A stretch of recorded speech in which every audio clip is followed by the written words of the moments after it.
11 சட்டப்பிரிவுகளில் ஞானசேகரன் குற்றவாளி. நீதிபதியின் அதிரடி தீர்ப்பு என்ன தெரியுமா?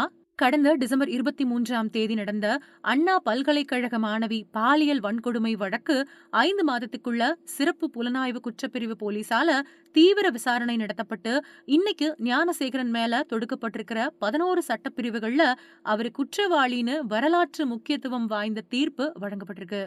பிரியாணி கடை வச்சிருந்த ஞானசேகரன், எனக்கு அப்பா இல்ல, 8 வயது பெண் குழந்தை இருக்கு, அம்மாவுக்கு உடம்பு சரியில்லாத காரணத்தால குறைந்தபட்ச தண்டனை வழங்கணும், அதோட முடக்கப்பட்ட தன்னோட வங்கி கணக்குகளை ரிலீஸ் பண்ணணும்னு சென்னை மகளிர் நீதிமன்ற நீதிபதிக்கு அவர் கோரிக்கை வச்சதும் குறிப்பிடத்தக்கது.